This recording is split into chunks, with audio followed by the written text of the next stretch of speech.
प्रणाम प्रभु जी। हाँ जी, प्रभु बोलिए। जी, ये दो पंक्तियां हैं। हम्म। चाहेंगे कि आप उस पे थोड़ा सा प्रकाश डालिएगा कि हाँ। भगवान की अपेक्षा हो, भगवान से अपेक्षा ना हो। हम्म। इस पर बराबर है प्रकाश डालिएगा क्योंकि इसमें कि बहुत मुझे। अद्भुत सार छुपा हुआ है। हाँ, मतलब कि भगवान से कोई भी अपेक्षा नहीं है। एकमात्र जो अपेक्षा रह गई है वो एकमात्र परमात्मा, परब्रह्म परमात्मा की ही है। बस वही चाहिए और कुछ नहीं चाहिए।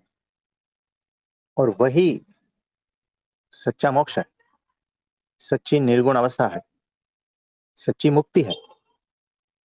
तो जो लोग कहते हैं ना कि बिल्कुल भी अपेक्षा नहीं, यानी परमात्मा भी नहीं चाहिए, इस तरह से हो जाना है, वो भटक जाएंगे। वो मूर्ख है। एकमात्र अपेक्षा रखनी है, एकमात्र परब्रह्म परमात्मा की, बाकी कोई भी नहीं। तो जो कहते हैं ना कि कोई भी अपेक्षा नहीं रखनी है, भगवान की भी अपेक्षा नहीं रखनी है, कुछ भी नहीं चाहिए, वो अभी भी जो है ना पूर्ण नहीं हुए हैं। जिनकी ये फिलोसफी है वो अभी भी भटक जाएंगे, अभी भी पहुंचे नहीं है। तो अपेक्षा एकमात्र परमात्मा की रखनी है, और रखनी ही है कि तेरे सिवा और कुछ मत दे, तेरे सिवा और कुछ चाहिए भी नहीं, बस तू चाहिए और कुछ नहीं। तो इस तरह से एक ही सेंटेंस में सारा कुछ समा जाता है कि तेरे सिवा कुछ भी नहीं चाहिए। तो जो तेरे सिवा यानी तू चाहिए, और कुछ भी नहीं चाहिए।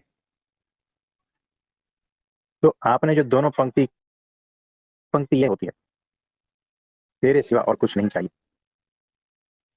तो दो पंक्ति का एक पंक्ति में सार आ गया। और ये जो सेंटेंस है वो अल्टीमेट सेंटेंस है।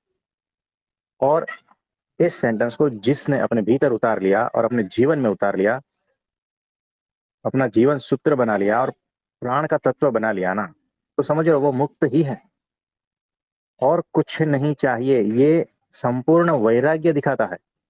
और तू ही चाहिए, ये संपूर्ण भक्ति दिखाता है, उपासना दिखाता है, शुद्ध उपासना।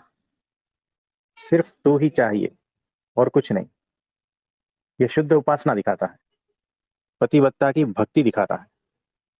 और कोई अपेक्षा नहीं, कुछ नहीं चाहिए, यानी संपूर्ण दासत्व भक्ति दिखा रहा है। तो एक सेंटेंस में बहुत सारे सूत्र समाहित है, और इसको अगर डिकोड वगैरह करे और जीवन में उतार लेना, तो वो ब्राह्मी स्थिति हो जाएगी, है ना। तो तू जैसा चाहे वैसा रख, ये उसको जोड़ देना उसमें। क्योंकि कोई अपेक्षा नहीं, यानी क्या, तू जैसा चाहे वैसा रख, तू जैसा करवाना चाहता है वैसा करवा ले, मेरी कोई अपेक्षा नहीं। अपेक्षा नहीं यानी अहंकार गया, मैंपन गया। तो जब मैंपन गया तो आत्मस्थिति है। तो और कोई अपेक्षा नहीं यानी आत्मस्थिति, संपूर्ण वैराग्य और भक्ति। सिर्फ तू ही चाहिए, ये भक्ति हो गई।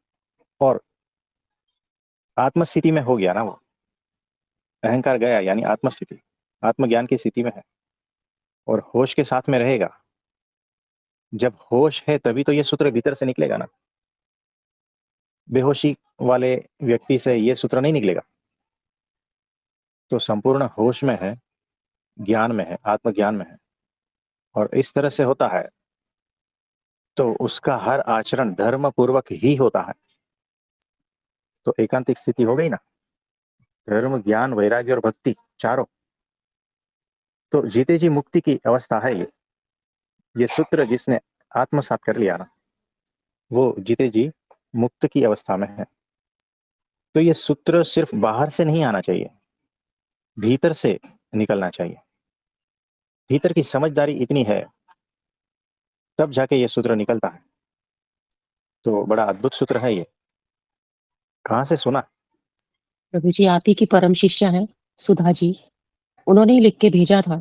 तो कल जब उन्होंने ये लिख के भेजा था, तो कल से ही यही दोनों पंक्तियां हमारे दिमाग में गूंज रही हैं। और जब इन दो पंक्तियों को हम आंख बंद करके समझने का प्रयास कर रहे हैं, तो जैसे ना कड़ियों पे कड़ियाँ खुलती चली जा रही है और परम आनंद की अवस्था अनुभव में आ रही है और इतना अच्छा लग रहा है और जैसा आपने कहा ना जीवन मुक्त स्थिति, पर ऐसा लग रहा है कि हाँ, मुक्त की स्थिति तो अनुभव में आ रही है जब इन पंक्तियों को समझने का प्रयास करते जा रहे हैं। कल से ही ये चल रहा है हमारे भीतर प्रभु जी, पर ये तो सुधा जी की पंक्तियाँ हैं प्रभु जी, हमारी नहीं है।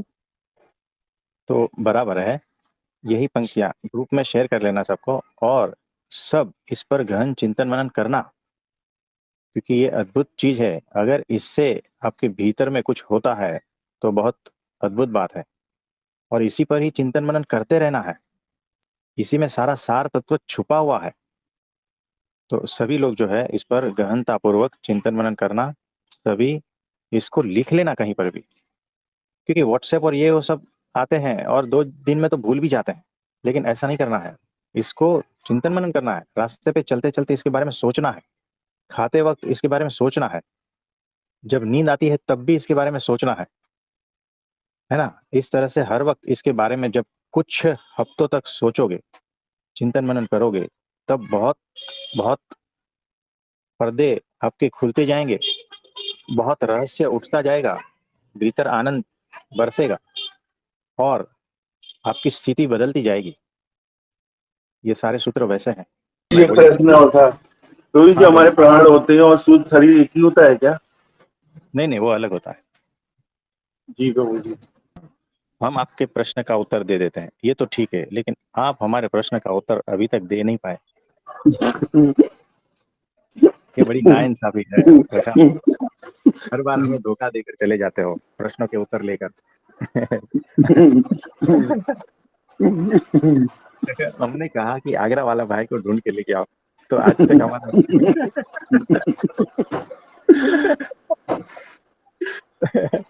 कोई बात नहीं, कोई बात नहीं। तो ठीक है, जी प्रभु जी, प्रणाम प्रभु जी।